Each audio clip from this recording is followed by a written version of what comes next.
Hey, this is Jeffrey with another edition of Stock Smart, March 12th, 2021 edition. Hope you're doing well. Wanted to give some insight here on something that I saw. I was out to dinner with my business partner on Wednesday, and I was talking to, this is like a silver lining of COVID. I was talking to a manager at a restaurant that I like to go to, and we were eating, and he came over and I said, how are you doing? The restaurant was it wasn't full because I think it's still restricted to a certain amount of people, but they had a good amount of people in there.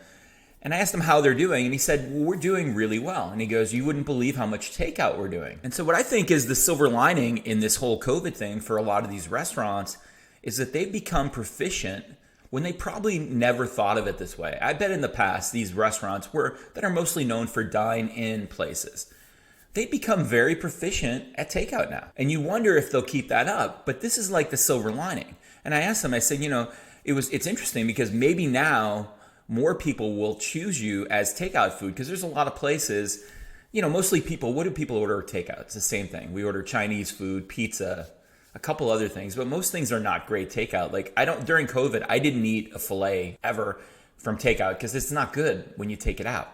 There's certain things that are not going to translate well into takeout.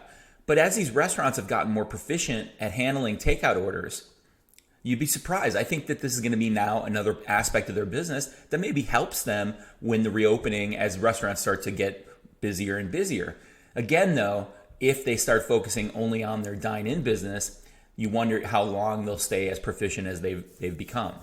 So that's just one way to look at it, kind of a silver lining of the COVID. For money managers, I wanted to mention this. For the 4 years of the Donald Trump presidency, money managers were constantly being annoyed and freaked out by the Trump tweets.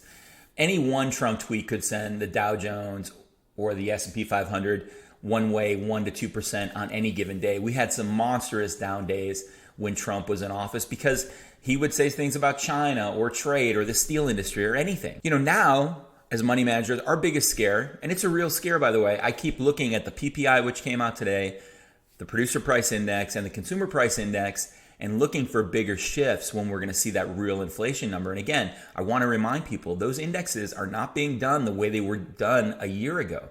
They're mostly being done electronic and over the phone, which I think will have a big impact once they start going out there to businesses and doing those in person again. But inflation's the biggest scare we have now, not what Donald Trump's going to tweet. Bank of America also did like a recent, report and found that when Trump's tweets, when he tweeted over 30 times in one day, tweeted over 35 times in one day, the stock market would fall. But on days when he tweeted less than 5 times, it went up. So it's interesting. So we're reaching a more new normal where, we're going to have to worry about stock market things like overbought conditions, oversold conditions, inflation, major events that happen that are unexpected. The systemic things in the market, things that just happen that you can't control. But we're not going to have to worry about the tweets from Donald Trump anymore, which is kind of a relief. So GameStop, again, for no reason, is up to 288. It is not that short, but I will look at these numbers and see how short it really is. And a lot of times, probably when it sat, I wonder if it sat at 120, and when it got support at 120, if the shorts reintroduce positions. And we haven't seen that reflected yet in the short numbers. The short numbers still only show around 35.40. Again, those are delayed by 2 weeks. But if they re-upped on those positions in those shorts to take that thing back down to 20 to 30 where it should be, they got hammered again. So it is up again today. Stock Smart contest coming in the next few weeks. We'll have more information about our very first Stock Smart picking contest, and we'll let you know. I think we're going to make it open to everyone for the first one, and then we may limit it. We may have different groups of it, but we'll tell you more about that. 10-year note up a bit. Markets overbought. So S&P 500 oscillator. We quickly zoomed up in the oscillator because we did have short covering earlier in the week, and that pushed prices way up, pushed the buying way up early in the week. So we're getting a little bit of a down day today, a little bit down about 1% in the Nasdaq. Dow is up a little bit, but we may see a little bit of a sell-off here. And again, there are real concerns about inflation. And when you get these reports that show, again, increased inflation, and when they had the producer's price index today, you saw a rise in the biggest rise really is in fuel, energy prices. But we are getting that constant gradual creep in prices of just regular goods we buy, milk, because grains are going up. So grains go up, the cows cost more to feed, and then the milk they produce is more expensive. The same is true with meats. So we're going to start seeing this gradual creep up in prices. That's inflation. It's real and it is happening. And when the inflationary numbers are bad, and these come out every month, so you should be watching every month. This week, every month should be your benchmark. In 25 days, you're going to get the new CPI. In 30 days, you're going to get the new PPI. And these numbers are going to start getting more and more real as the weak numbers from a year ago roll off. So we had some negative numbers. We had deflation a year ago. So as those weak numbers roll off, the rolling record, the inflation is going to seem higher. So watch those numbers because they're going to impact directly in these growth stocks. Growth stocks are going to get smashed and get back into value. So I would have a good portfolio now. I would not be overweight anything. If you're going to be overweight anything, you probably want to be slightly overweight to value and commodities, things like that are hedges against inflation. Let's talk about stocks. And we're going to talk about two stocks today. And these are what I would call seasonal play stocks. They're good stocks anyway, but seasonality for them right now, with what's happening, what's going to happen in the next week for 2 to 3 weeks, these are very good stocks to consider right now. Let's do the marketing language thing. We operate as a digital sports entertainment and gaming company. It operates through business to consumer and business to business segments. The business to consumer segment focuses on providing users with sportsbook and iGaming products. Who are we? We are DraftKings. And here's the other one. We own and manage gaming and racing facilities and video gaming terminal operations with a focus on slot machine entertainment. Who are we? Penn National Gaming. So DKNG, DraftKings, and PENN. And why are these so important right now? Well, there's a little thing. And I'll tell you, this has been a part of my life. My original business was a fantasy sports business. I started when I was 23. I did it for 16 years. I loved it every single day. I never felt like I was working. I used to write reports daily. I'd write 50 to 100 player evaluations every day. That was my job.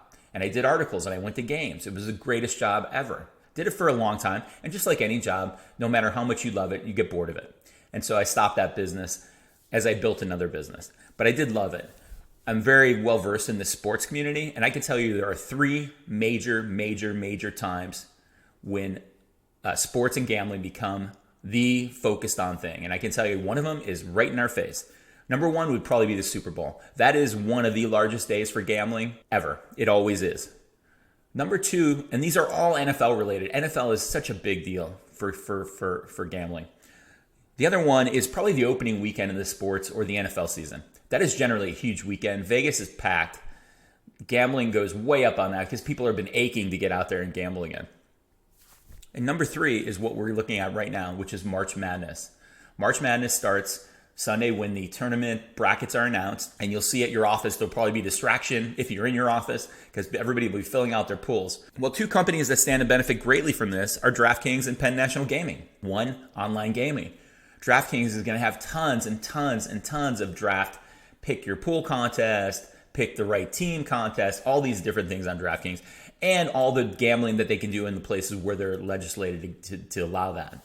So these 2 stocks, definitely want to get in them right now and take advantage of the run through March Madness because these will be great stocks. And I will tell you, these are inflation hedges. People do not give up their vices in inflation. They do not. They will continue to gamble. They will go on trips. They'll make it happen.